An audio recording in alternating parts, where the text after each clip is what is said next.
the base camp of 2nd Battalion VLF. Alpha 1, moving to the right target, over. Copy that, over. Hari sigene ba hari ni sentiment serma lekar ngereng jejeबो खोथा गैया आरो कमला फिथाइखौ बहा बांसिन मोनो भुटान जाहाथे बिसिनि नखरफोरा जौ जुवाजों सिलिंखार जालाङा बेबो मानसि बुनायसो जाबाय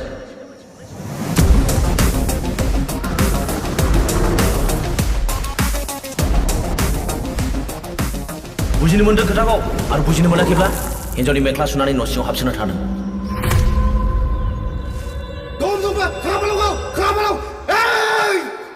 आं आयंखौ जेरैबाबो नागिरना लाबोथारगोन মই তোকে কৈছো তোর হিরো কোন थांदोलै नोंसोरो ओंखारला आयै माबा मोनसे खालामदो हाग्रा गेजेरमानि फाक्कानि लामा जाजोब्बाय जोंनि सरकारानो बिदिनोखा पंकज लाहारीनि जांख्रिथायनि थैसाम 2 सावथुनखौ बेखेवनो साखाफारा देग्लाय बोसोरनि पंकज लाहारीजों लिरजानाय आरो बिथोन होजानाय जांख्रिथायनि थैसाम 2 आबुं सावथुनखौ बोहैथि दाननि 13 खालार खालि चिरां जिल्लानि सिङाव थानाय बिजनी बर' लावगावआव बेखेवनायजों लोगोसे प्रिमियार श' खालामनो साखाफारा जानाया बे समाव सोलिगासिनो दं गावसोमबाय था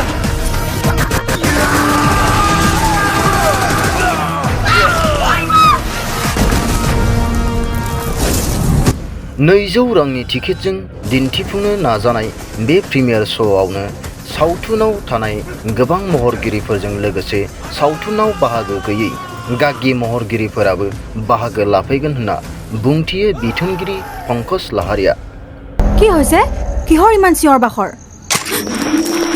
10 soldiers injured and they need immediate medical support over encounter them immediately आंनि फिसाया बड'लेण्ड लायनो थांदों बर'लेण्ड संसान लेखुरि खेला बेनिखायनो बिथोनगिरि आरो दिहुनगिरि बिथांमोनखौ गाजा गोमजायै बाहागो लाफैनानै थुलुंगा होफैनो रायजो राजाफोरखौ खावलायहरदों सावथुन बिथोनगिरि पंकज लाहारीया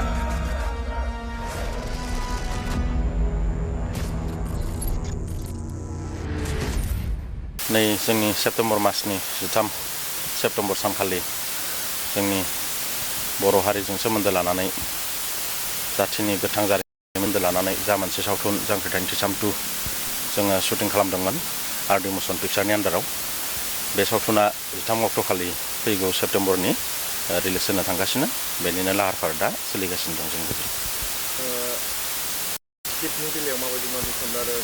बे प्रिमियार श' बेखौ माबायदि स्टाइलाव खालामना सानदों आरो सोर फैगोन बेयाव टिकेटनि बेलायाव होनबाथ' बेहाय मा जागोन बेयो गांसेयाव 200 लादों नामाथाय 200 लादों जानांगौ आरो बेनिफ्राय बेहाय माने जोंनि सावथुनजों सोमोन्दो थानाय गोबां आर्टिस्टफोर नुजाथिगोन बेनि अनगायैबो सावथुनाव बाहागो लायो जेरैहाय जोंनिया दङ मादै सुलेखा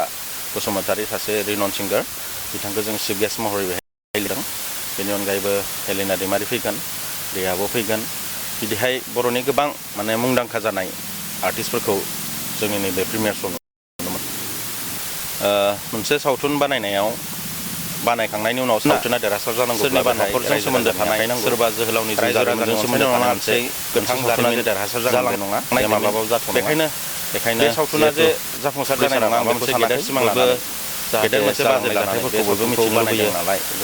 उन जोलैफोराबो बयबो मिथिनो लुबैयो मिथिनो लुबैनानै बयबो बे सावथुनखौ नायनो बिथाङा आरो सावथुन बानायफिननो आरो मोनसे हारिनि सेन्टिमेन्टजों नोजोर बोनानै बयबो बोजबगोन रायजो राजानि सायाव 100% बेखौनो खावलायनो सानो बयबो जाहाथे लिरफिननानै गुबै मेन आर्टिस्टआथ' सिगां जा दंमोन बे रिलेटेड नालाय पार्ट उनाव जाय दावगानाय बिथांमोनहा दङ बेखौ आसा लिंसार सुखबिर बेनिफ्राय जोंना फुजा दं आलिसा दङ ओमफ्राय माइकेल दङ ओमफ्राय गोदानै एबार निउ एन्ट्रि जादों जोंहा फुजि जा मोनसे सावथुन बे सावथुन होननानै जोंनि सावथुननि प्रिमियार थांब्ला बे एक्चुअलि जोंनि थें फाख्रि फोथाराव रिलिज होनो थांनाय समफोराव जालांनाय बे गुबै जाथाय ओंखायनो बेहाय गुबै जाथायजों सोमोन्दो लानानै बानायनाय सावथुन नालाय बेयाव गुबुन जायगानि लकेसननि डिमान्ड फैनाय जोङो जा जाथाया जोंनि जायगायाव जानानै थांदों बे जायगायावनो जों शुटिं लादों 6 बाजिनाय लोगो लोगो प्रग्रामखौ जागायगोन बर' ओनसोलनि 2 बाजिसोआव जोङो बाक्सा क'क्राझार बिदिहाय बर' ओनसोलनि अनगा गुबुन जायगायाव लाहैनाय जेबो सिन नुनो मोननाय नङा नोंथाङा जे गोबां